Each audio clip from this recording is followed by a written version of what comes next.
dan sangat penting sebab supaya kita mengetahui kita ni tuan-tuan jangan ingat bila Dajjal datang baru kita tahu itu adalah sesat. Tak. Dajjal sebelum dia datang dia bagi tentera dia dulu datang.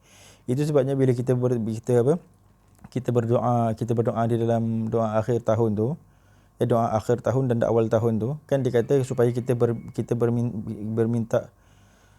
minta lindung daripada syaitan wa auliyaih. Kita minta lindung daripada syaitan dan wali-walinya. Wali-walinya ni wali-wali syaitan. Maksudnya dia ada tentera-tentera dia. Wali-wali ni maksudnya tentera-tentera dia. Jadi tentera-tentera dia tu akan datang dulu dan kita jangan mudah terpengaruh. Sebab keterpengaruhan kita kepada tentera-tentera mereka itulah yang menyebabkan generasi kita akan rosak. Sebab bila kita dah biasa menerima pattern ataupun menerima corak yang dibawa oleh tentera-tentera dia. Jadi ketika Dajjal datang besok, Dajjal tak adalah orang canggung untuk menerima corak dia. Jadi corak dia dengan bermaksiat, corak dia dengan diugut, corak dia dengan takut kepada dunia, corak dia dengan takut tak makan, corak dia dengan takut mati. Itu ikutlah suatu bila siapa yang takut mati, dia akan ikutlah Dajjal. Jadi sekarang ni lah kena ikut wali-wali Allah. Mereka tu yang mengajar kepada kita supaya jangan takut mati dan jangan mudah condong diugut. Jadi itu sebabnya jangan menyangka bahawa kesesatan tu hanya bila Dajjal datang. Tak. Sebelum dia datang fitnah tu dah ada dah. Dan ini datang daripada sabdaan Nabi SAW sendiri. Nabi kata ma min fitnatin min asri Adam. Ma min fitnatin min asri Adam saghiriha wa kibiriha illa la tusna'u li fitnati Dajjal. Nabi kata ma min fitnatin, tidak ada daripada satu fitnah pun min asri Adam, daripada zaman Nabi Adam, saghiriha wa kabiriha, sama ada fitnah tu kecil-kecil ataupun fitnah yang besar-besar, illa la tusna'u, melainkan yang demikian itu dibuat li fitnatid Dajjal, bagi berkhidmat kepada fitnah Dajjal. Maksudnya segala fitnah yang kita lalui sekarang, saya suka nak tunjuk kepada tuan-tuan juga sebenarnya. Fitnah ni bukan tuan-tuan bila dah nampak rosak agama baru fitnah. Dia bukan macam tu. Dia kadang-kadang fitnah ni dia makan masa. Dia ibarat time bomb. Dia makan masa. Time bomb tu maksudnya dia akan letup waktu Dajjal besok. Tapi sekarang ni dia akan dah rosakkan sedikit demi sedikit. Jangan kita sangka bila Dajjal datang baru sesat. Tak. Dia dah ada zaman sekarang lagi. Jadi kita berada dalam tuning Dajjal. Barang siapa yang nampak, barang siapa yang tak nampak. Sebab tu saya suka menyebut zaman sekarang ni adalah zaman yang tuan-tuan tak boleh percaya pada sesiapa pun. Barang siapa yang ada mursyid, dia kena percaya pada mursyid dia. Itu pun jika mursyid dia ialah orang yang tetap pendirian. Kalau mursyid dia adalah orang yang takut dengan dunia, habislah dia. Sebab dia akan ikut mursyid dia pun lemah, dia pun lemah lah. Jadi kalau mursyid dia kuat, dia kena ikut mursyid dia.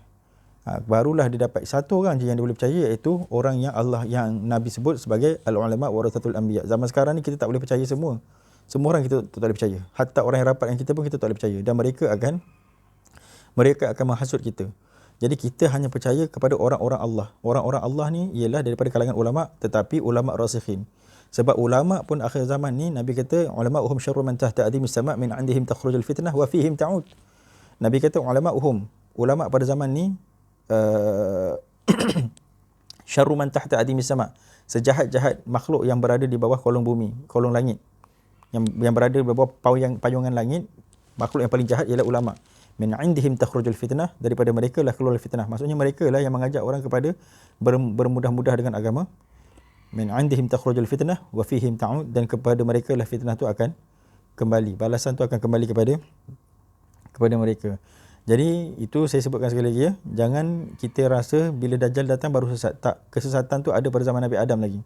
Nabi kata fitnah saghirah wa kabirah, sama ada mula kecil fitnah tu ataupun besar. Kalau tuan-tuan tak nampak juga daripada fitnah Nabi ketika zaman Nabi Adam, iaitu ketika zaman Habil dan Qabil. Bila mula fitnah? Bila disebut la aqtulannak. Kan Allah menyuruh Nabi Muhammad sallallahu alaihi wasallam, Allah menyuruh dengan firman dia. Allah kata watlu alaihim naba abna adam bil haqqi idh qarraba qurbana fatuqbila min ahadihima wa lam yataqabbal min al-akhar. Qala la aqtulannak. Dekat sini mulanya fitnah. Allah kata watlu alaihim naba abna adam, ceritakan kepada umat kau cerita tentang dua orang anak Nabi Adam. idh qarraba qurbanan fatuqbila min ahadihima, ketika keduanya melakukan kurban maka Allah menerima salah satu daripada keduanya. Kemudian seorang mengatakan la aqtulannak, aku akan bunuh kau. Innama yataqabbalullahu minal muttaqin, sesungguhnya Allah hanya menerima kurban daripada orang-orang yang bertakwa. Jadi mula fitnah ialah macam mana? Mula fitnah itu ialah bila dua orang bersaudara ingin membunuh di antara dua orang bersaudara. Ini kita kena nampak loh tuan-tuan. Bila dia sebut dua orang bersaudara, asalnya mereka berdua berduduk di bawah Nabi Adam. Kemudian mereka duduk bawah Nabi Adam, berarti apa? Berarti Islam. Tapi seorang ni dapat fahaman iblis. Seorang ni dapat fahaman iblis kerana apa? Kerana dunia. Kerana dunia. Bukan kerana Tuhan dia rasa, ini bukan Tuhan ni, bukan. Kerana dunia. Siapa pun dunia itu? Perempuan. Kerana dunia. Daripada dia kata la aqtulannak. Innama yataqabbalullahu minal muttaqin. La in basatta ilayya yadaka litaqtulani ma ana bibasatin yadi ilayka liaqtulak inni akhafu Allah rabbul alamin inni urid an tabu'a bi ithmi wa ithmika fatakuna min ashabin nar wa dhalika jazaa'ul zalimin. Dia kata la in basatta ilayya yadaka litaqtulani, jika engkau mengangkat tangan kau untuk membunuh aku. Tengok ya. Tadi seorang tu kata la aqtulannak, aku akan bunuh kau. Jadi yang seorang ni lagi dia kata la in basatta ilayya yadaka litaqtulani ma ana bibasitin yadi ilayka liaqtulak. Jika engkau mengangkat tangan kau untuk membunuh aku tak akan mengangkat tangan aku untuk membunuh kau. Inni akhafullah rabbul alamin. Ini tarikat kita. Kita takkan membunuh sahabat kita sesama Islam. Takkan. Itu bukan tarikat kita. Jadi tarikat yang suka jalan. Tarikat ni maksud saya bukan tarikat Naqsybandi, tarikat Ahmadiyah, bukan tarikat Sufi. Tarikat maksud saya ni jalan. Jalan yang dipilih oleh Ahli Sunnah wal Jamaah ialah kita memang tidak membunuh orang-orang Islam. Jadi yang mengambil tarikat untuk membunuh ni adalah ajaran iblis, adalah ajaran sesat. Jadi benda ni sama je sampai akhir zaman supaya kita membunuh. Jadi tarekat yang betul ialah apa? Tarekat yang kita tidak membunuh dan kita tidak mengkafirkan sesama Islam. Maksud bunuh tu sebenarnya kafir. Bila kita kata kafir dah halal bunuh. Sebab tu kita tak bunuh sebab kita tahu kita tak mengkafirkan. Bila tak mengkafirkan tak boleh bunuh, haram bunuh. Itu sebab dia kata inni akhafullah rabbul alamin. Aku takut kepada Allah Tuhan sekalian alam. Inni urid, aku berkehendak, inni urid an tabu'a bi ithmi wa ithmika fatakuna min ashabin nar wa dhalika jazaa'ul zalimin. Aku nak engkau mengambil dosa aku, engkau mati dalam dosa aku dan dosa engkau, dan engkau masuk dalam api neraka dan itulah balasan bagi orang-orang yang zalim. Orang-orang yang zalim ni adalah orang-orang yang kalau dalam konteks itu adalah orang-orang yang jauh terus tidak bertauhid kepada Allah. Kalau di dalam konteks kita, setiap orang-orang yang bermudah-mudah dalam agama. Jadi itu fitnah pertama terjadi dan dekat situ juga tercetusnya tarikat pertama terjadi, iaitu tarikat Habil, abang kita yang takut kepada Allah, tidak mahu membuat maksiat dan tidak mahu membunuh orang. Tarikat yang iblis, tarikat iblisiyah, iaitu tarikat Qabil ibn Nabi, mahu maksum, kata Al-Habib Abu Bakar. Dia kata Qabil ibn Nabi. Qabil itu dia anak Nabi, dia anak kepada orang yang maksum, tapi dia mahu maksum, dia bukan maksum. Dan dia itulah yang membawa tarikat iblisiyah. Jadi fitnah itu datang daripada zaman sana dan sampai akhir zaman, dan pattern dia sama. Cuma watak dia, pelakon dia berubah dan suasana berubah dan kostum berubah. Jadi pattern sama dan matlamat sama, iaitu matlamat ialah untuk memurtadkan orang, matlamat untuk mengkafirkan orang, matlamat untuk membunuh orang. Itu matlamat dia.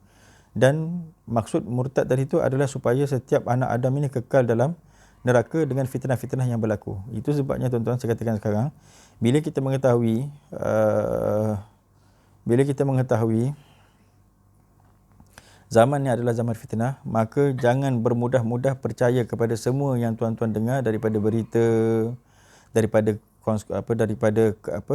keputusan mesyuarat itu dan mesyuarat ini, keputusan kajian itu dan jumlah. Jangan percaya pada semua orang. Jangan percaya kepada semua orang.